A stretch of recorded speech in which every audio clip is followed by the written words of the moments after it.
Welcome students, आपका destiny tools में स्वागत है। बच्चों, आज हम पढ़ेंगे chapter number 2 units and measurements. इससे पहले हमने फिजिकल वर्ल्ड का पढ़ लिया है, तो आज हम शुरू करेंगे यूनिट्स एंड मेजरमेंट। तो हम पढ़ते हैं बच्चे, स्टार्ट करते हैं यूनिट से। तो यूनिट्स क्या कहता है, सबसे पहले इसको हमें पता होना चाहिए यूनिट है क्या। ये unit is an international accepted standard for measurements of quantities. तो क्या ये इंटरनेशनली जो यूनिट होती है वो इंटरनेशनल एक्सेप्टेड की जाती है, स्टैंडर्ड एक स्टैंडर्ड ऑफ मेजरमेंट के लिए माना जाता है बच्चे, ठीक है। उसके बाद आता है बच्चे, measurement consist of numeric quantity along with the relevant unit. कोई भी आप सपोज करो स्केल से आप मेज़र करते हो कोई डिस्टेंस को, तो आप वहाँ पे अगर सपोज को लाइन को मेज़र कर रहे हो, तो लाइन को मेज़र करते हो तो सपोज करो 2 सेंटीमीटर, 4 सेंटीमीटर, 6 सेंटीमीटर। तो जो 6 तो नंबर आ गया, 6 तो न्यूमेरिकल वैल्यू आ गई, ये 6 तो न्यूमेरिकल वैल्यू आ गई। लेकिन जो आगे सेंटीमीटर है, वो सेंटीमीटर बता रहा है कि वो लेंथ मेज़र हो रही है। क्या बच्चे? लेंथ। तो वो सेंटीमीटर क्या बन गया आपके लिए बच्चे? वो बन गई यूनिट।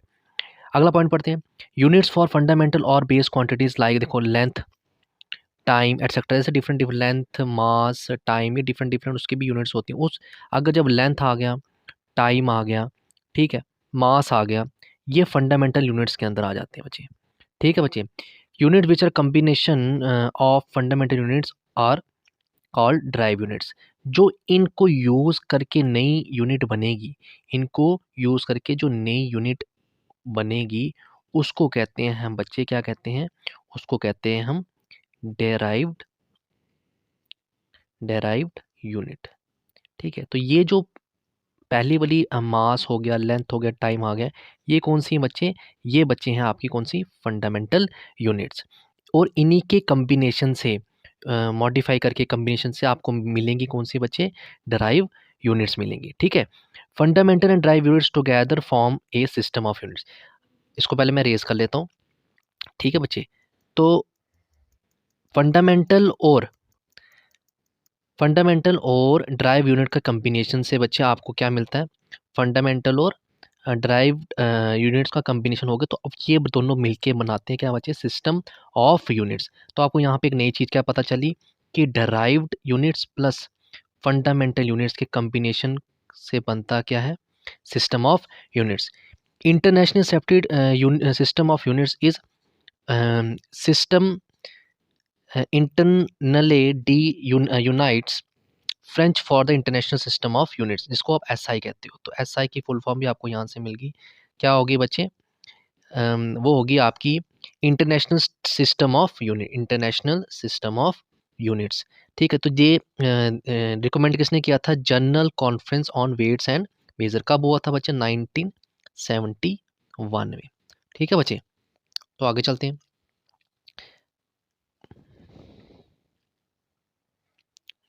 इसको यहाँ से थोड़ा सा मैं रेस कर देता हूँ बच्चे, रुको, ताकि आपको कोई फिगर क्लियर दिखाई दे, ठीक है बच्चे। चलो उसके बाद देखते हैं। उसके बाद बच्चे यहाँ पे देखो, बेस क्वांटिटी, नेम और सिंबल। बेस क्वांटिटी, नेम और सिंबल। तो बच्चे पहले, सबसे पहले क्या है? लेंथ। लेंथ का किससे आप लिखते हो? मीटर से। उसका सिंबल क्या है? एम लिखते हो यूनिट में। मास की यूनिट किलोग्राम, उसकी केजी से। टाइम का सेकंड, एस से। इलेक्ट्रिक करंट का एम्पेयर होती है बच्चे, कैपिटल ए से लिखते हैं।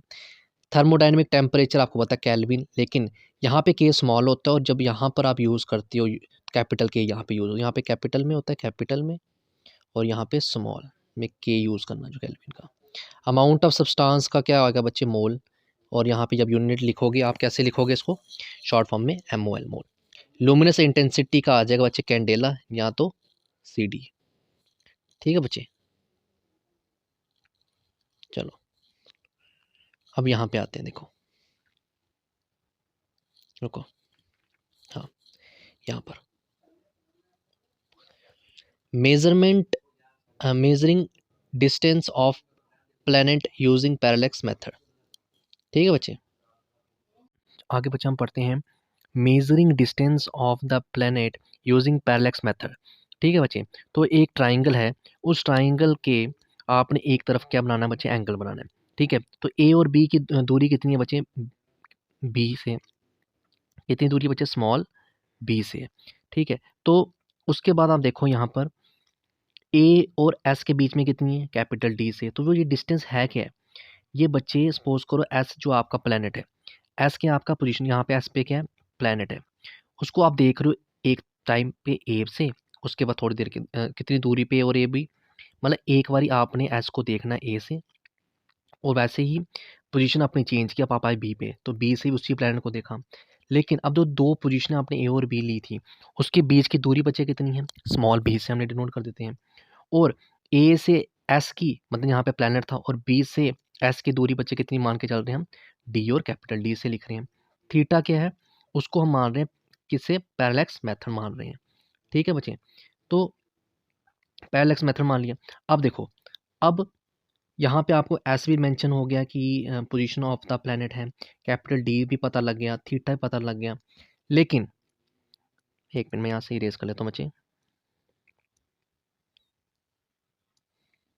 हाँ, for far away planet B by D. अब देखो, जो ज़्यादा दूर हुआ प्लैनेट, तो बी बाई डी की वैल्यू काफ़ी क्या आएगी, काफ़ी लेस देन 1 आएगी, ठीक है। A B is taken as the arc of the length, ठीक है। अब A B is taken as the arc of the length, और बी और डी विद रेडियस, ठीक है। देखो, अब क्या किया आपने, यहाँ से यहाँ की दूरी कितनी आई, डी आई, ठीक है। इसको क्या मान के चल रहे हो आप, आर्क। पास होगा, देखो दूर हुआ पॉइंट तो आर्क दिखाई देगी, पास होगा तो वो लीनियर बनेगा, ठीक है। अब आपको एक फार्मूला पता होना चाहिए, L equals to R delta, delta या थीटा भी लिख सकते हो आप। एल क्या होता है बच्चे, length of the arc, R is the radius, और थीटा इज द एंगल। अब यहाँ पे अगर हम यही फार्मूला लगाएं, तो आपका यहाँ पे आर्क कितना आएगा, मैं यहाँ पे थोड़ा कर देता हूँ, रुको। देखो, हमने क्या फॉर्मूला लिखा, L equals to R theta, तो L is the length of the arc, तो यहाँ पे कितना बचे, बी, स्मॉल बी आ गया, आर क्या आ गया, कैपिटल डी आ गया, थीटा यहाँ पर हमने क्या लिया हुआ, थीटा ही लिया हुआ। तो निकल के क्या है, बी किसके इक्वल आ रहा है, डी थीटा के, ठीक है। तो यहाँ पे देखो, और कैपिटल डी किसके इक्वल आएगा, बी बाय थीटा के, ठीक है बच्चे। तो आगे चलते हैं, आगे देखो क्या है, उसके बाद है, अगर वैसे ही सिमिलरली अगर यहाँ से हमने निकालना हो एंगुलर साइज लेके माने, अगर अल्फ़ा को क्या मान लिया हम, एंगुलर साइज, यहाँ से अगर थीटा निकालना तो बी बाई डी होगा। तो अगर अल्फ़ा को हम angular size of the planet माने, ठीक है, मतलब तो तब हमने यहाँ पे क्या हो जाएगा बच्चे, यहाँ पे अब हो जाएगा डी बाय कैपिटल डी। अब ये डी क्या है, जहाँ पर आपका बी था, वहाँ पे हम वहाँ पे भी क्या मान रहे हैं, स्मॉल डी। अब वो स्मॉल डी क्या बन गया, डायामीटर ऑफ द प्लैनेट, क्या बन गया वो, डायामीटर ऑफ द प्लैनेट, ठीक है। और वो डायमीटर ऑफ द प्लेनेट है, ठीक है। तो और दोनों के बीच की दूरी कितनी मान ली हमने, कैपिटल डी से मान ली, ठीक है। तो मेरे कहने का मतलब है, ये आपका आ गया स्मॉल डी, और जहाँ से आप इसको नोट कर रहे हो, वहाँ वहाँ से और इसकी दूरी कितनी आ गई बच्चे, कैपिटल डी, ठीक है। तो वो जो एंगल निकल के आया, ये वाला बीच का एंगल, वो एंगल कितना होगा, मान लेते हैं अल्फ़ा। वो अल्फ़ा किसके इक्वल आएगा, वो अल्फ़ा आएगा बच्चे small D upon capital D. Formula बच्चे वही लगे, L equals to R theta, ठीक है बच्चे। तो आगे बढ़ते हैं, ठीक है। दूसरा पार्ट क्या कहता है, रुको मैं इसको और ऊपर कर देता हूँ, देखो, measuring very small distance, to measure distances as low as size of the molecule, electron microscopes are use, ठीक है। छोटे से छोटा डिस्टेंस को मेजर करने के लिए कौन सा यूज़ किया जाता है बच्चे, इलेक्ट्रॉन माइक्रोस्कोप यूज़ किया जाता है, ठीक है। These contain electron beams control by electric magnet, और वो इलेक्ट्रॉन माइक्रोस्कोप के अंदर जो है, कौन सी इलेक्ट्रॉन की बीम होती है, उसको कंट्रोल कौन कर रहा है, इलेक्ट्रिक और मैग्नेटिक फील्ड, ठीक है। तो उसकी इलेक्ट्रॉन माइक्रोस्कोप की रेजोल्यूशन कितनी होती है बच्चे, 0.6 एंगस्ट्रॉम। तो आपको पता है 1 एंगस्ट्रॉम कितना होता है बच्चे, किसके इक्वल होता है, 1 एंगस्ट्रॉम बच्चे होता है 10⁻⁻10 मीटर के होता है, ठीक है। ये भी नोट कर लो आप। तो यहाँ पे 0.6 है angstrom, electron microscope are able to resolve atoms and molecules while using tunnelling microscopy. तो ये इलेक्ट्रॉन माइक्रोस्कोप कैसे करता है एटम्स और मॉलिक्यूल को resolve while using tunnelling microscopy. It is possible to estimate the size of molecule. तो कौन सा माइक्रोस्कोपी यूज़ की जाती है इसके अंदर, इलेक्ट्रॉन माइक्रोस्कोप के अंदर कौन सा प्रिंसिपल यूज़ है, टनलिंग माइक्रोस्कोपी के हिसाब से उसको इलेक्ट्रॉन माइक्रोस्कोप डिस्टेंस को मेजर कर लेता है। ठीक है बच्चे, नेक्स्ट देखते हैं।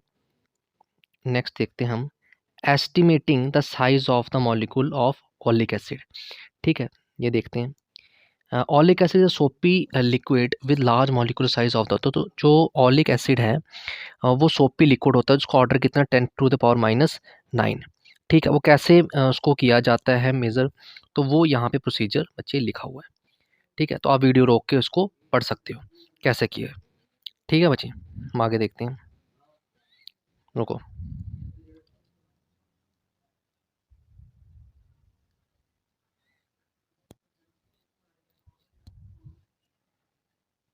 चलो बच्चे हम आगे पढ़ते हैं। आगे क्या है बच्चे, मेंशन है यहाँ पर कि आपको प्लेन एंगल, दो एंगल होते हैं बच्चे, एक होता है सॉलिड एंगल, एक होता है बच्चे प्लेन एंगल। तो प्लेन एंगल की यूनिट बच्चे क्या होती है, रेडियन होती है, और ये हमेशा याद रखना सॉलिड एंगल की क्या होती है, स्टेरेडियन होती है। ठीक है बच्चे, देखो यहाँ का प्लेन एंगल का आप देखोगे ये डी एस आर्क है। ठीक है, आर्क आ गई, ये एंगल आ गया डी थीटा, और स्मॉल आर इसका आ गया ये कितनी रेडियस आ गया। तो अब आपने पीछे फॉर्मूला पढ़ा है, एल किसके इक्वल होता है, आर इंटू थीटा। तो एल आर्क, यहाँ पे डी एस आर्क है, तो आर इंटू डी थीटा। तो यहाँ से अगर डी थीटा निकालना हो तो वो किसके इक्वल आ जाएगा, डी एस अपॉन बच्चा आ जाएगा आर। तो ये देखो यहाँ पे लिखा हुआ है, तो ठीक है, तो ये रेडियन में आ जाएगा। वैसे ही आपका अगर ये हमने सिंगल मिल अब आ गया, अगर सपोज को डी एस का बन जाएगा एरिया, डी एस का बच्चे क्या बन गया, एरिया बन गया। ठीक है, आर का आर रहा। अब एंगल यहाँ पर जो हो गया हुआ है तो वो सॉलिड एंगल बन गया, यहाँ पे प्लेन एंगल होता है, और जो अब आपका एरिया के फॉर्म में आ जाता है वो कौन सा बन जाता है, सॉलिड एंगल हो जाता है। ठीक है, तो उसको डिनोट किससे करते हैं, डी और ऐसे करके ओमेगा, या इसको ओम भी कह सकते हैं, तो डी ओम करके लिखते हैं। ठीक है, तो जो आपका यहाँ पर यूनिट निकल के आएगी रेडियन आ जाएगी, और एरिया को डी एस की जगह यहाँ पर हमने क्या माना था, डी है, तो वही हो जाएगा डी ए अपॉन, यहाँ पर वहाँ पे आर था तो यहाँ पे क्या हो जाएगा बच्चे, आर स्क्वायर आ जाएगा। ठीक है बच्चे, चलो आगे चलते हैं। देखो अब क्या है, measuring large distances, measuring large distances, तो ये आ जाएगा आपका पैरेलैक्स मेथड में। देखते हैं, parallax is a displacement or difference in the apparent position of the object viewed along different lines of sight and is measured by the angle or semi-angle of inclination between those two lines. Distance between the two viewpoints is called the basis. देखो अब यह suppose करो ये pen पड़ा हुआ है, देखो pen रखा है, एक पॉइंट से आप देखोगे तो वो ये पेन आपको इसके ऊपर दिखाई देगा, रेड कलर के ऊपर। ठीक है, और अब यहाँ इस पॉइंट से देखो, ए से देखोगे तो वो पेन कहाँ पे दिखाई देगा, ग्रीन में। ठीक है, लेकिन देखो है पेन उसी जगह है, लेकिन इस एंगल से अलग आ रहा है, इस एंगल से अलग आ रहा है। ठीक है, ये वाला व्यू पॉइंट भी आप देख सकते हो। ठीक है, ये ए से देखने पे दिखाई दे रहा है पेन इस पॉइंट पे, और यहाँ पे बी बी बी पोजीशन से आप देखोगे तब आपको ऐसा दिखाई देगा। ठीक है बच्चे, तो यहाँ पे देखो, तो इस और दोनों अलग व्यू पॉइंट से एक ही पेन अलग अलग जगह जो दिखाई दे रहा है, उन दोनों व्यू पॉइंट के बीच के डिस्टेंस को क्या कहते हैं, वो बन गया आपका व्यू पॉइंट की, उसको कहते हैं बेसिस। क्या कहते हैं बच्चे, बेसिस। ठीक है, तो ये आपका बन गया बच्चे पैरेलैक्स, इसको कहते हैं, क्या कहते हैं, इसको कहते हैं बच्चे पैरेलैक्स। ठीक है, कि मतलब एक ही ऑब्जेक्ट एक पॉइंट से देखोगे अलग कलर पे दिखाई दे रहा है, और दूसरे से देखोगे दूसरे वही पेन आपको एक ही जगह पे होने पे दूसरे पे दिखाई देता है। तो वो जो जो दो व्यू पॉइंट अलग अलग होने की वजह से वो पैरेलैक्स बन गया, दोनों के बीच को क्या कहते हैं बच्चे, बेसिस कहते हैं बच्चे। चलो आगे बढ़ते हैं। ठीक है बच्चे, अब हम आगे बढ़ रहे हैं, तो यहाँ पे देखो, इसको मैं इरेज कर लेता हूँ, रुको, इसको मैं अभी, अब बच्चे हम पढ़ेंगे स्पेशल यूनिट लेंथ। वो स्पेशल कौन कौन सी यूनिट लेंथ है, तो यूनिट नेम सपोज करो फर्मी है। क्या है बच्चे, फर्मी, उसको डिनोट किससे करते हैं, स्मॉल एफ से करते हैं। वैल्यू क्या होती है, ये इंपॉर्टेंट है बच्चे, 10⁻⁻15 होती है। एंगस्ट्रॉम डिनोट करते हैं ए नॉट से, वैल्यू क्या होती है, 10⁻10 मीटर।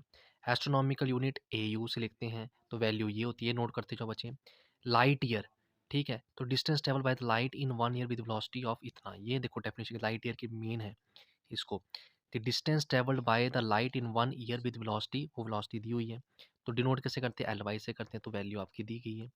पार्सेक क्या हो गया, distance at which the average radius of the earth orbit substance at an angle of 1 arc second, ठीक है। तो पार्सेक क्या हो गया, distance at which the average radius of the earth orbit substance, तो ये वाला मेन है। तो डिनोट कैसे करते हैं, पीसी, तो वैल्यू आपकी ये आ गई, ठीक है बच्चे। चलो आगे चलते हैं, ठीक है। तो आगे क्या है, तो आगे आता है measurement of the mass. Main क्या है, मेजरमेंट ऑफ द मास। अब आपको पता है मास को हमेशा किस में लिखा जाता है, स्टैंडर्ड में केजी में, ठीक है। लेकिन एटम्स और मॉलिक्यूल्स के लिए आपको लिखना पड़ता है, आपने यू तो पढ़ा होगा केमिस्ट्री में भी, तो उसको लिखते हैं यूनिफाइड एटॉमिक मास, ठीक है। किसके लिए, एटम्स और मॉलिक्यूल्स के लिए जो मास को डिनोट करते हो आप, वो स्मॉल यू से करते हो, उसका मतलब क्या होता है, यूनिफाइड एटॉमिक मास। और 1 यू किसके इक्वल होता है, 1/12, ये भी आपको पता है। लेकिन 1/12 ऑफ क्या, वो होता है कार्बन 12 आइसोटोप के, ये भी मेन है, ठीक है। तो 1 यू किसके इक्वल है, 1/12 ऑफ द कार्बन, कौन सा, 12, ठीक है। इसको यहाँ से रेज कर लेता हूँ मैं, चलो रुको 2 मिनट।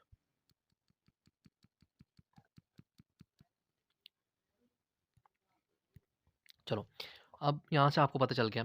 तो अब देखो आगे कि including the mass of electron, electron का मास कितना होता है ये भी नोट कर लो, 1.66 into 10⁻27 kg। Apart from the using balancing for normal mass of the planet measure using gravitational method. तो मास ऑफ द प्लैनेट कैसे मेजर किया जाता है, तो वो मेजर किया जाता है ग्रेविटेशनल मेथड से। और मास ऑफ द एटॉमिक पार्टिकल कैसे मेजर किया जाता है, मास स्पेक्ट्रोग्राफ से, ठीक है। तो ये चीज़ें मेन है, क्या हमने सीखा कि जो मास है प्लैनेट्स का वो मेज़र किया जाता है ग्रेविटेशनल मेथड से, और मास ऑफ द एटॉमिक पार्टिकल्स को मेज़र किया जाता है मास स्पेक्ट्रोग्राफ से, ठीक है बच्चे। चलो आगे चलते हैं। अब यहाँ पे देखो, अब रेंज ऑफ मास, तो रेंज ऑफ मास में सबसे पहले इलेक्ट्रॉन के कितनी रेंज है, 10⁻10 kg में।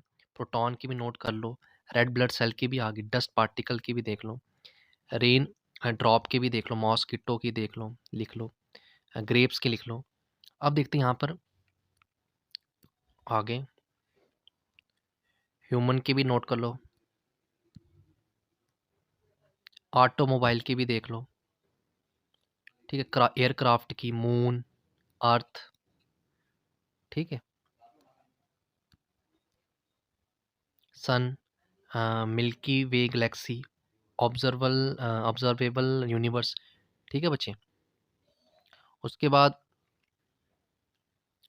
देखो, उसके बाद measurement of time. Time is measured as using a clock, ठीक है, as standard atomic standard of unit no use which is caesium और एटॉमिक क्लॉक। आजकल जो क्लॉक यूज़ हो रही है standard atomic standard of time में, वो जो हो रही है एटॉमिक क्लॉक हो रही है, ठीक है। और सेजियम क्लॉक के हिसाब से 1 सेकंड किसके इक्वल है, इतने वाइब्रेशंस के इक्वल है, ठीक है बच्चे। और सीजियम क्लॉक किस पे काम करता है, vibration, caesium atom which is similar to vibration of balance wheel in regular wrist watch. जैसे रेगुलर रिस्ट वॉच आप डालते हो या क्वार्ट्ज क्रिस्टल की डालते हो, उसी की वाइब्रेशन के हिसाब से वो काम करता है, ठीक है। तो उसके बाद national standard time and frequency is maintained by 4 atomic clocks. Indian standard time is maintained by the caesium clock at इंट। तो जो इंडियन स्टैंडर्ड नेशनल जो है ये नेशनल स्टैंडर्ड टाइम, और जो इंडियन स्टैंडर्ड टाइम मेंटेन कौन कर रहा है, जो सीजियम क्लॉक है, वो कौन डिपार्टमेंट, कौन लेबॉर्ट्री कौन सी है, नेशनल फिजिकल लेबॉर्ट्री। कहाँ पे है बच्चे, वो न्यू दिल्ली में। सीजियम क्लॉक वेरी एक्यूरेट है, और उसकी अनसर्टिनिटी मतलब वेरिएशन बहुत कम आएगी। तो वो कितनी आती है, 1 part in 10⁻13, which means not more than 3 are lost और गेन्ड इन ए ईयर, ठीक है बच्चे। चलो आगे चलते हैं, ठीक है। अब रेंज ऑफ टाइम की भी रेंज देख लो, ठीक है। तो टाइम के हिसाब से अगर रेंज देखनी हो, तो वो बच्चे, रुको, हाँ, life span most unstable particle का कितना रहेगा, टाइम इंटरवल 10⁻24। एक्सरे का देख लो, पीरियड ऑफ लाइट वेव का भी नोट कर लो, रेडियो वेव का इतना होता है, साउंड वेव का इतना, विंक ऑफ एन आई का इतना, ठीक है। Travel time of the light from moon to, वो उसकी वैल्यू इतनी हो जाती है, टाइम इतना लगता है पहुंचने में। ठीक है बच्चे, आगे देखो time travel of light from sun to the earth, इतना टाइम। ठीक है, तो ये जो वैल्यूज़ दी हुई हैं इसको आप नोट करो, लेकिन टाइम इंटरवल कितने सेकंड्स में है। ठीक है, टाइम ट्रैवल ऑफ लाइट मतलब टाइम ट्रैवल जो लाइट को लग रहा है सन से अंदर, उसको कितना 10 की पावर 2 मतलब 100 सेकंड, 100 सेकंड लगता है उसको पहुंचने में। रोटेशन पीरियड ऑफ द अर्थ कितना है? ठीक है, तो रोटेशन पीरियड आप में आगे दिया हुआ 10 की power 5। Revolution period of the अर्थ दिया हुआ है, एवरेज ह्यूमन लाइफ दी हुई है, लाइफ स्पैन दिया हुआ है, age of the Egyptian pyramids की दी हुई है। तो ये सारा आपको मेंशन है यहाँ पर। ठीक है बच्चे, चलो आगे देखते हैं। आगे बच्चे आता है,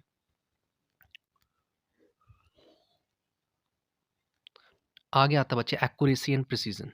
क्या आता है बच्चे? accuracy and precision. Any uncertainty resulting from measurement by a measuring instrument is called error. ठीक है, कोई भी अनसर्टेनिटी हो रही है मेजरमेंट से, मेजरमेंट करने में, किससे? मेजरिंग इंस्ट्रूमेंट से, मतलब हम इंस्ट्रूमेंट यूज़ कर रहे हैं उसमें फिर भी गलती होगी, तो वो जो गलती अनसर्टेनिटी आ रही बार बार, उसको कहते हैं एरर आ रहे हैं। ठीक है, अब ये एरर क्या हो सकते हैं? सिस्टमेटिक भी हो सकते हैं, रैंडम भी हो सकते हैं। ठीक है, तो एक्यूरेसी क्या होगी?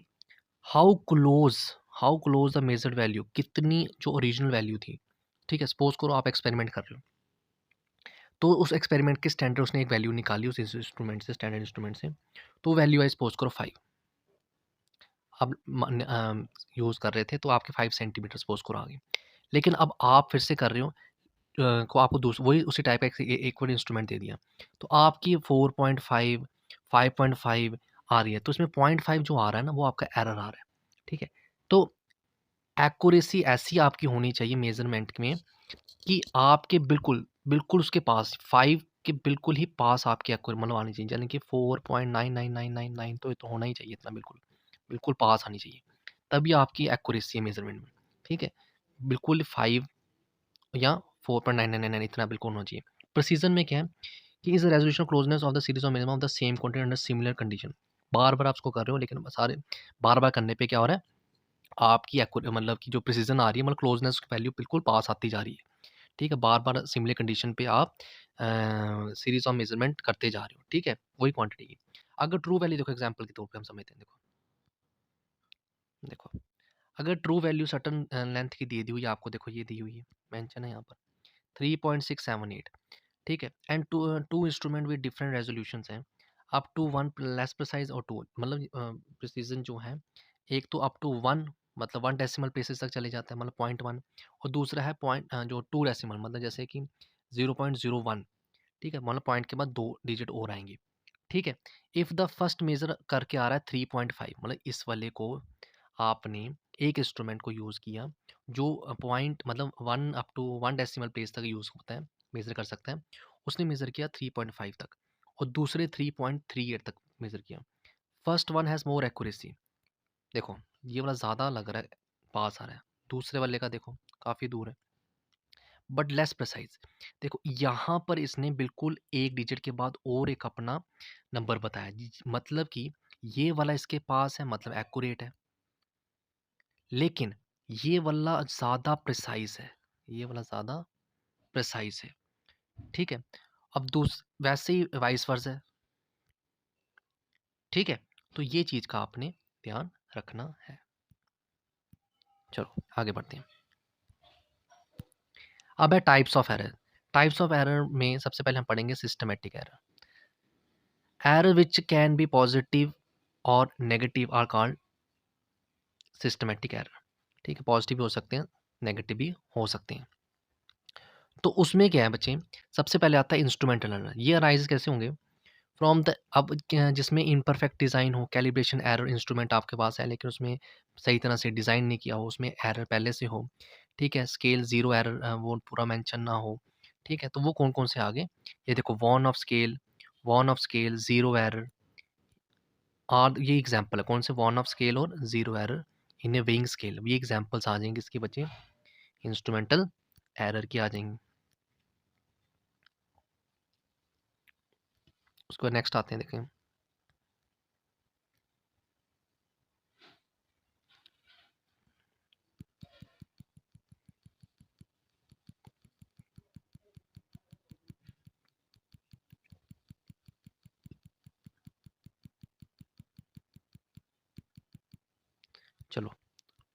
आगे देखते हैं।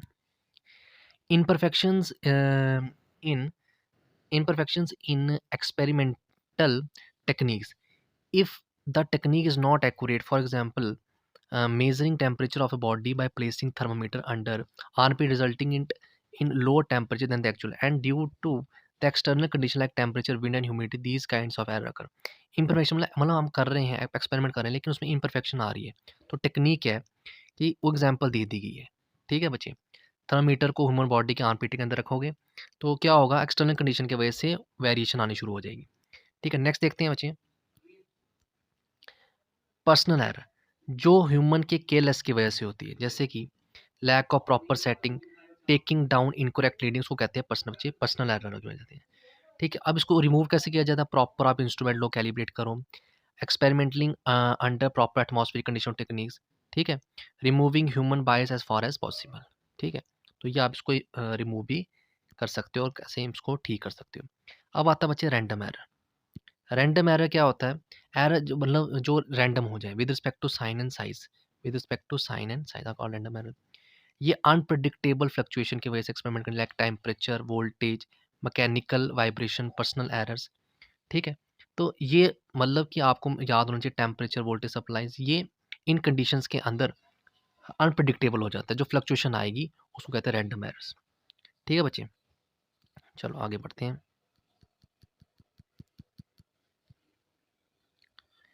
आगे क्या है, least count error, smallest value that can be measure by the measuring, उसको कहते हैं बच्चे लीस्ट काउंट। क्या कहते हैं, स्मॉलेस्ट वैल्यू जो मेजर्ड हो जाएगी मेजरिंग इंस्ट्रूमेंट्स को कहते हैं लीस्ट काउंट। अब लीस्ट काउंट क्या है, is the error associated with the resolution और the least count of the instrument, is the arrow associated with the resolution or the least count of the instrument. Least count can be measured by using instrument of higher precision, resolution, and improving experimental technique, taking readings or measurement like a mean. ठीक है, तो ये इसको minimise कैसे किया जाता है, high precision instrument use को, टेक्निक्स को यूज़ करो। ठीक है, प्रॉपर रीडिंग लो, तो उससे ये एरर क्या हो जाएगा, लीस्ट काउंट एरर मिनिमाइज्ड हो जाएंगे। ठीक है, उसका मीन लेके। ठीक है, अब देखते हैं errors in series of measurement. अब इसको समझते हैं। ठीक है बच्चे, यहाँ से आपका ये मेन टॉपिक है, एरर। अब एरर शुरू हुआ, सपोज करो आपने एक्सपेरिमेंट किया, मेजरमेंट की, सपोज करो उसमें से आपकी वैल्यू जो मेजर करके आई वो आई A1, A2, A3 up to N मान लिया। उस सबसे पहले आपने क्या करना है, अर्थमेटिक मीनिंग, अर्थमेटिक का मतलब सब वैल्यू को करो प्लस उसको डिवाइड कर दो जितनी नंबर ऑफ ऑब्जर्वेशन थी। सपोज करो 1 + 2 + 3 प्लस अप टू एन ले लिया, अपॉन कितनी क्वांटिटी थी, हमने 1 से शुरू की तो पूरी एन आगे ला सकते, तो वो एन आ गया नीचे। ठीक है, तो उसका क्या करना है, मीन निकालना है। अब एक सपोज को वैल्यू आ गई, तो वो यहाँ पे अर्थमेटिक सबसे पहले हमने मीन निकालना है, ये होता है अर्थमेटिक मीन के लिए। आगे चलते हैं, उसके बाद आता है एब्सोल्यूट एरर। एब्सोल्यूट एरर क्या होता है, the magnitude of difference between the true value and the of the quantity in the individual measurement. Absolute error का मतलब, सपोज करो आपने क्वांटिटी को मेजर किया, अब मेजर करने पे ट्रू वैल्यू कुछ जो आ रही थी, सपोज को 20 सेंटीमीटर आ रही है, 20 kg आ रही थी मान लेते हैं, तो आगे बच्चे एब्सोल्यूट एरर।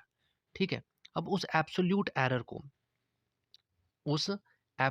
को एरर को डिनोट किससे किया जाता है, मॉड ऑफ डेल्टा ए से, मॉड ऑफ डेल्टा ए से। ठीक है, ये हमेशा मॉड लग गया तो हमेशा वैल्यू क्या रहेगी, पॉजिटिव रहेगी। ठीक है, तो the mod value is always positive even if the delta A की वैल्यू अगर नेगेटिव आ जाए, मतलब पॉजिटिव तो हमेशा पॉजिटिव रहेगी, चाहे अगर डेल्टा ए की वैल्यू आप सॉल्व कर रहे हो।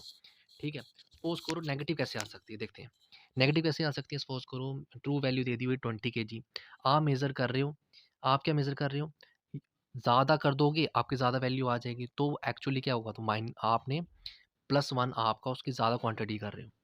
ठीक है, तो उसके बाद अगर 19 आ रही है, तो 19 में आपने उल्टा वैल्यू कम आ रही है, तो यहाँ पे आपका आ जाएगा। ठीक है, तो लेकिन दोनों की तरह जो 1 आ रहा है उसको वैल्यू चाहे -1 में आ रहा है चाहे +1 में, दोनों वैल्यू पुट करोगे लेकिन वैल्यू आपकी क्या आएगी, हमेशा बच्चे पॉजिटिव आएगी।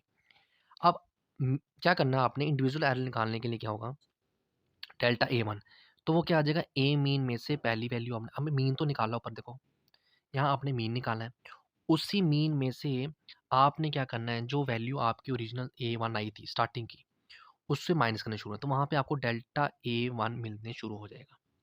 ठीक है, अब डेल्टा ये पूरा सा सीक्वेंस चलाना है। ये आपको मिल क्या रहा है अभी, एब्सोल्यूट एरर हर एक क्वांटिटी का, हर एक वैल्यू का। ठीक है बच्चे, तो आगे चलते हैं। उसके बाद आता है मीन एब्सोल्यूट एरर। क्या आ जाएगा, मीन एब्सोल्यूट एरर। अब जो आपको सारी वैल्यू मिली है उस वैल्यू को क्या करते जाना, आपने प्लस करते जाना है, कहाँ तक, ए एन तक, और उसी को भी डिवाइड कर देना एन से, उसी को डिवाइड करना है ऐसे। तो आपको मिल क्या गया यहाँ पर, अब मिल गया मीन एब्सोल्यूट एरर। तो मीन एब्सोल्यूट क्या, arithmetic mean of the all absolute. सबसे पहले अर्थमेटिक मीन निकालना, उसका आपको फॉर्मूला पढ़ लिया। उसके बाद आपने क्या निकाला, एब्सोल्यूट एरर निकाले, उसका भी मीन निकाला, तो मीन एब्सोल्यूट एरर बन गया।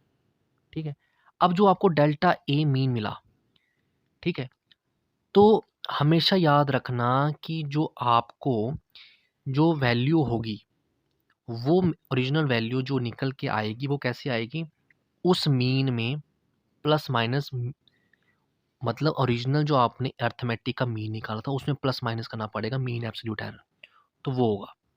ठीक है, तो उसके अब देखो ये ए की जो ओरिजिनल ट्रू वैल्यू किसके बीच में माइनस, मतलब प्लस माइनस का मतलब यहाँ तो इन दोनों की एक बार माइनस में लिखो तब, और एक प्लस, इन दोनों के बीच में लाई करेगा ये। ठीक है बच्चे, तो ये कंडीशन याद रखनी है, ये एंट्रेंस के पॉइंट ऑफ व्यू से बड़ा इंपॉर्टेंट है कि जो वैल्यू होगी वो बीच में ही बच्चे लाई करेगी। चलो आगे चलते हैं। उसके बाद आता है बच्चे रिलेटिव एरर। रिलेटिव एरर क्या होता है, आप जो मीन एब्सोल्यूट एरर निकालना है उसको किससे डिवाइड करना पड़ेगा, mean quantity of the mean value of the quantity से। ठीक है, तो अभी आपने ऊपर क्या निकाला है, वो निकालना है बच्चे एब्सोल्यूट मीन एब्सोल्यूट एरर, उसको डिवाइड करना अर्थमेटिक मीन से, तो आपको रिलेटिव एरर आ जाएगा। अब इट परसेंटेज एरर क्या होता है, मल्टीप्लाई बाय 100 करना है, मतलब जो आपको यहाँ पे मिला एरर रिलेटिव एरर उसको मल्टीप्लाई कर दो 100 से, वो आपको आ जाएगा परसेंटेज एरर। अब क्या है, यहाँ पे देखते हैं combination of error. If a quantity depends on two or more, then the combination of error in the two quantities helps to determine and predict the error in the resultant quantity. There are several procedures for this. ठीक है, अब combination मतलब अब सारे error का combination हो जाएगा। ठीक है, सपोज करो दो क्वांटिटी दे दी, एग्जांपल के तौर पे देखते हैं ए और बी। ठीक है, और उसकी वैल्यू क्या हो रही है, ये देखो, ये ए प्लस माइनस करके जो डेल्टा बी दी है और बी का प्लस माइनस है, जेड इसका रिजल्ट है और डेल्टा जेड इसका एरर है, कम्बिनेशन ऑफ ए और बी की वजह से। ठीक है, भी देखते हैं आगे।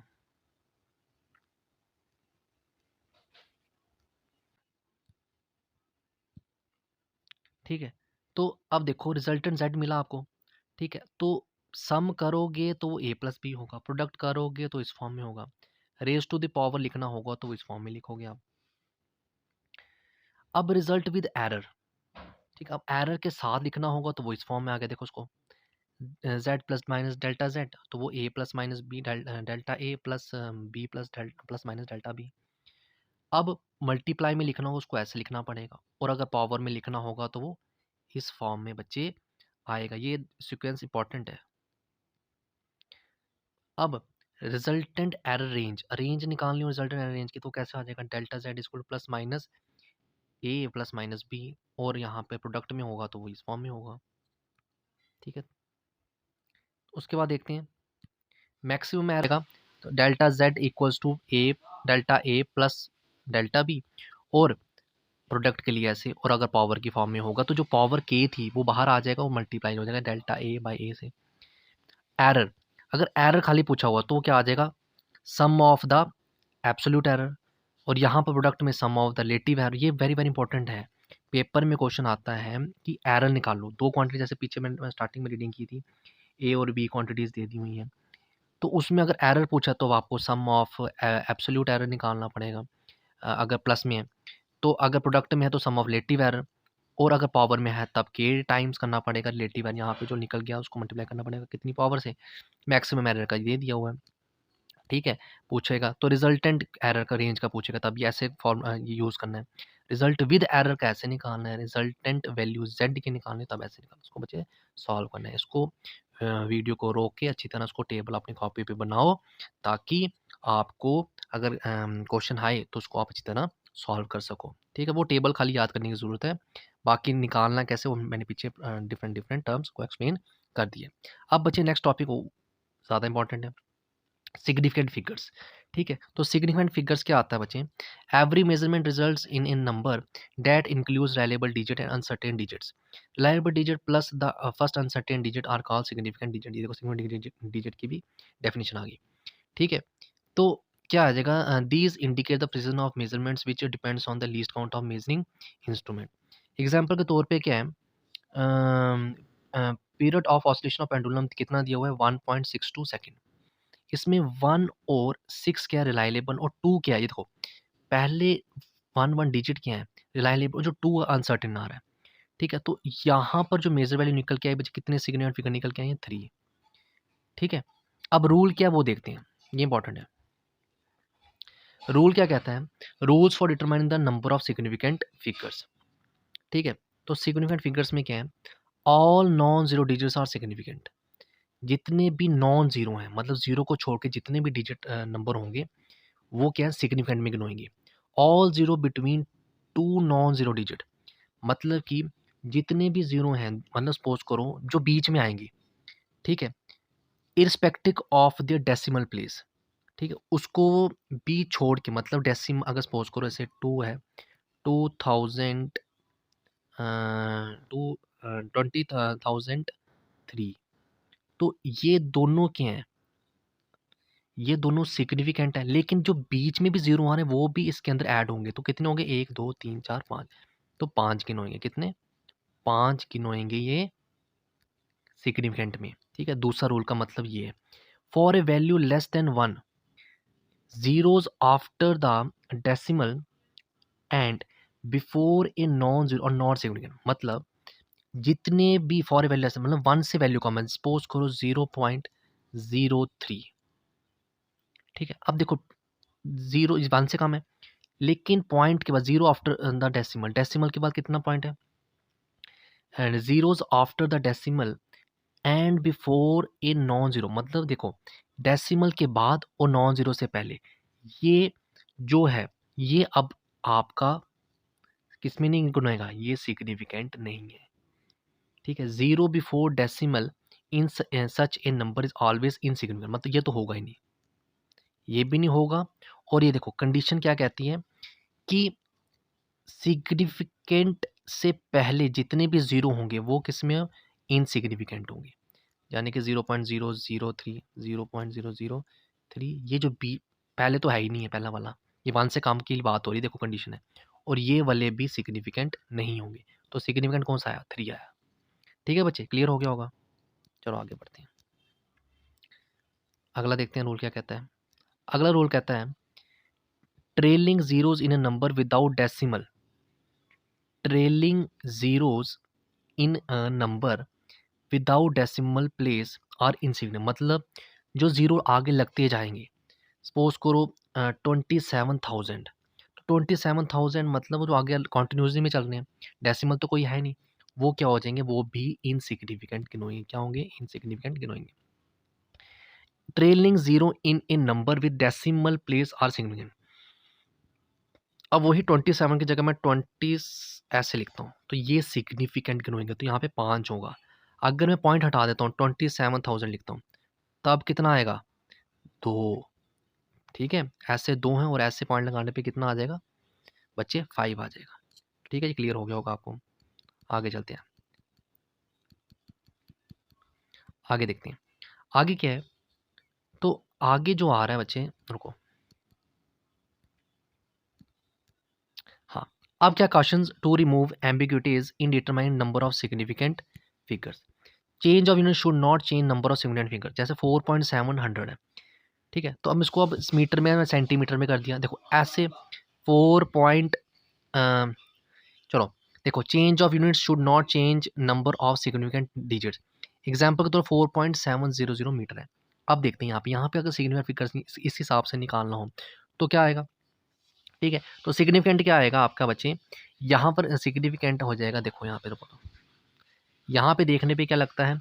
यहाँ पे देखने पे लगता है कि 4 सिग्निफिकेंट आएंगे, यहाँ पे देखने पे भी 4। ठीक है, लेकिन अगर यहाँ पर देखो एमएम में, तो यहाँ पे कितने निकल के आएंगे? 2 आएंगे। ठीक है, तो ऐसे वाले क्वेश्चन करने के लिए आपको क्या करना है, जब मीटर सेंटीमीटर ऐसे हो, ठीक है, तो उसको क्या कैसे पावर में डिनोट करना पड़ेगा। कैसे? विदाउट यूनिट हो तो आपको वैसे आएगा, सीधा आपने कैलकुलेट करना, लेकिन जब यूनिट्स के साथ आ रहा है तो उसको जो इसमें बिल्कुल ऐड नहीं करना, इसको कोई चेंज नहीं करना, लेकिन मल्टीप्लाई में जो ऐड मतलब चेंज हो रही यूनिट उसको आगे पावर में लिखना है। ठीक है? जैसे यहाँ पे भी एमएम में है तो कन्वर्ट करने के लिए उसको बिल्कुल चेंज नहीं किया हो, तो बाकी वो वैल्यू बिल्कुल वैसी रही, लेकिन जो कन्वर्जन हुई तो वो पावर में आ गया। ठीक है? तो अब जब भी आप इसको देखोगे लेकिन रहेगी सिग्निफिकेंट फिगर कितनी? 4 रहेगी। ठीक है? Multiplying and dividing the exact number can have infinite numbers. Example, radius diameter upon 2 can be written as इतना। ठीक है, चलो आगे बढ़ते हैं।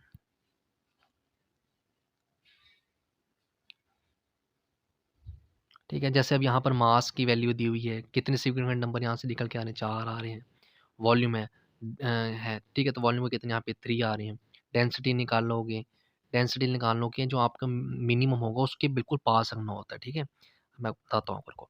ये देखो, मास दिया हुआ ग्राम में, कितने सिग्निफिकेंट? 4 आ गए। वॉल्यूम कितने में दी हुई है? 3 सिग्निफिकेंट में दी हुई है। डिवाइड करोगे तो सिग्निफिकेंट कितने के निकल के आएंगे? 3 है, क्योंकि मिनिमम कितना था? 3 था, तो आपको मिनिमम ही रखना है।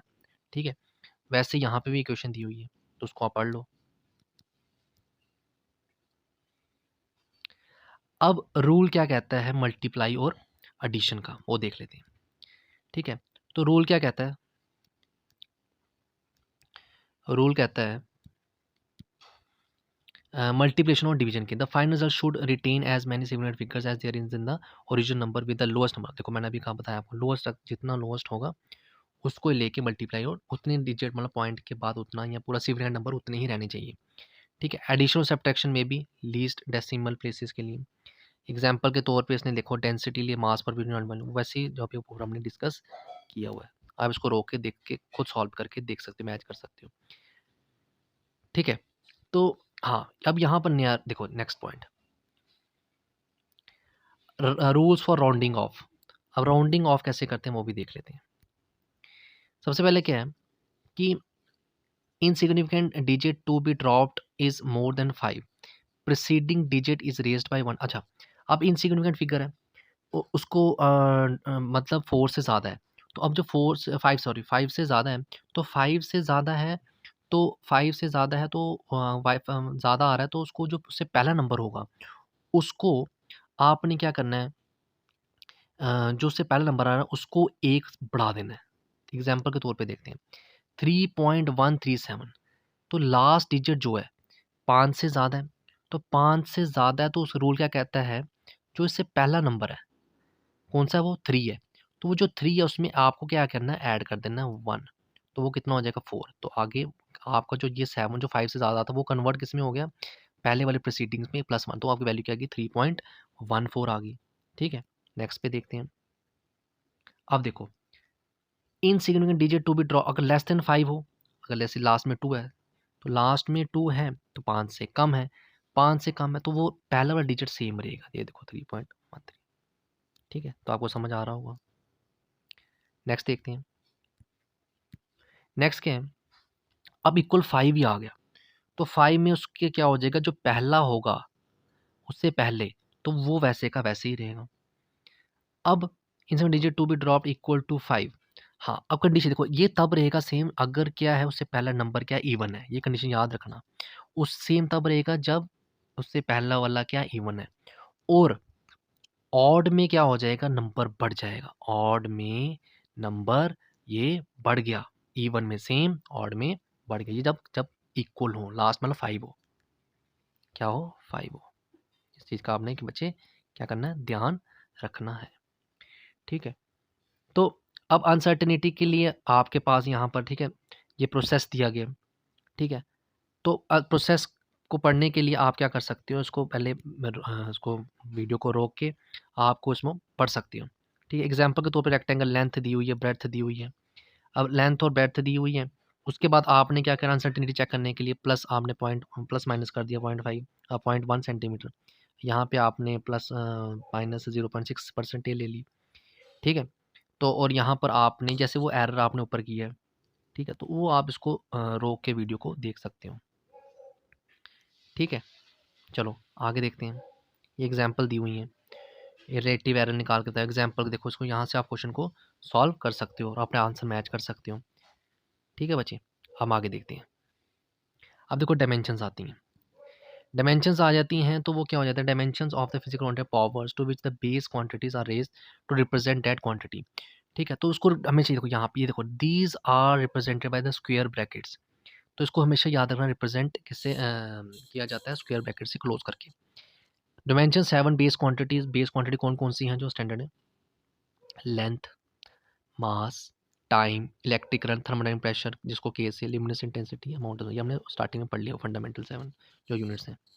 ठीक है, तो अब देखो वॉल्यूम कैसे रिप्रेजेंट करेंगे, लेंथ का एल, ब्रेथ भी लेंथ एल से डिनोट करेंगे, हाइट भी लेंथ, तो डायमेंशन क्या बन गया, एल क्यूब। फोर्स किसके इक्वल होता है, मास इंटू एक्सेलरेशन। तो ये वैल्यू डालोगे, इसको वैल्यू नहीं, ये मास, लेंथ और टाइम डालोगे, तो यहाँ से देखो एक्सेलरेशन क्या होता है, एक्सेलरेशन होता है वेलोसिटी अपॉन टाइम। वेलोसिटी किसके इक्वल होती है, डिस्प्लेसमेंट अपॉन टाइम। ठीक है, तो वो डिस्प्लेसमेंट भी लेंथ अपॉन टाइम आ जाएगा। तो वो वैल्यू आप यहाँ पुट करोगे वेलोसिटी के अंदर, फिर यहाँ पे एक्सेलरेशन है गया, तो वो जो वैल्यू आपका डायमेंशन फॉर्म निकल के एम एल टी माइनस 2 आ जाएगा। ठीक है, अब सपोज करो जिसकी डिमेंशन 0 है, तो उसको मेंशन करना पड़ेगा बच्चे, रिप्रेजेंट करना पड़ेगा उसको m की पावर 0 से।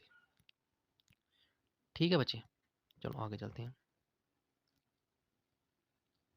अब जैसे यहाँ पे टेबल बना हुआ है, आपका जो मेन ज़्यादातर यूज़ होते हैं, वॉल्यूम, स्पीड, फोर्स, मास, डेंसिटी, इसके डायमेंशन इक्वेशन भी लिखी हुई है और डायमेंशन फार्मूला भी लिखा हुआ है। अब आगे क्या है, डायमेंशनल एनालिसिस। डायमेंशनल एनालिसिस में क्या है, dimension analysis only those physical quantity which have same dimension can be added और सब्ट्रैक्टेड। ठीक है, दिस इज द प्रिंसिपल होमोलिटी। अब only those physical which can be dimensionally added, जो डायमेंशनली एडिड हो सकते हैं, जो डायमेंशनली बच्चे एडिड हो सकते हैं, उसको कहते हैं, या सब्ट्रैक्टेड हो सकते हैं, principle of homogeneity of dimension. Dimensions can multiply और कैंसल लाइक अलजेब्रिक मेथड्स। ठीक है, मैथमेटिकली भी देखा जाए तो बोथ साइड पे क्या हो जाएंगे, इक्वल आने चाहिए। उसके बाद arguments of the special function like trigonometric, logarithmic, ratio of the physical quantity are dimensionless होते हैं। मान ट्रिग्नोमेट्रिक फंक्शन, लॉगरिथमिक हो गया, रेशियो हो गया, उनको क्या आ जाएगा, डायमेंशनलेस होते हैं। ठीक है बच्चे, तो ये एग्जांपल दे दी हुई यहाँ पर। आगे देखते हैं, आगे देखते हैं बच्चे, यहाँ पर एप्लीकेशंस भी दी हुई हैं। ठीक है, अब यहाँ पे देखते हैं, मैं अब क्वेश्चन आया है उसको देखते हैं। क्वेश्चन में x equals to x not plus v not t plus half a t square. अब एक्स की क्या डायमेंशन लेंथ होगी, एक्स नॉट की भी लेंथ आ जाएगी, तो इसको भी सॉल्व करोगे, तो इस पूरे को सॉल्व करोगे तो आपको यहाँ से क्या मिलेगा, सॉल्व करोगे। ठीक है, ये यहाँ से पता क्या चलेगा कि ये डायमेंशनली करेक्ट है। ठीक है, तो आप इसको भी सॉल्व करो खुद, फिर देखो डायमेंशनली करेक्ट आ रहा है कि नहीं। ठीक है, अब यहाँ पे एग्जाम्पल एक और है। अब एग्जाम्पल के तौर पर ये देखो, ये क्वेश्चन दिया हुआ है, टी किसके इक्वल है, के एल एक्स की पावर, एल की पावर एक्स, जी की वैल्यू पावर वाई, एम की पावर जेड। ठीक है, तो अब यहाँ पर आपको क्या निकालना है, एक्स वाई जेड निकालोगे। एल आपको पता है डायमेंशन फार्मूला क्या होगा, एल होगा। उसके बाद जी की एक्सेलेरेशन ड्यू टू ग्रेविटी पता है, मास की पता है, तो पूरा सॉल्व करोगे, इक्वेशन बनेगी। इक्वेशन बनने के बाद आपको जो ओरिजिनल इक्वेशन निकल के आएगी, इस फॉर्म में आ जाएगी। ठीक है, तो ये आपके प्रैक्टिस के क्वेश्चन हो जाएंगे। ठीक है, ठीक है, तो बच्चे ये था आपका यूनिट्स एंड मेजरमेंट। तो नेक्स्ट लेक्चर में मैं लेके आऊँगा बच्चे प्रैक्टिस क्वेश्चन, तो आप इस थ्योरी को एक बारी, एक दो बारी पढ़ो। ठीक है, तो उसके बाद हम प्रैक्टिस सेट करेंगे, तो प्रैक्टिस सेट में आप अपनी परफॉर्मेंस को चेक करो। ठीक है बच्चे, तो चैनल को सब्सक्राइब कर दो, तो और जितना शेयर हो सकता है उसको शेयर करो बच्चे। ठीक है बच्चे, तो मिलते हैं हम नेक्स्ट वीडियो में प्रैक्टिस सेट में।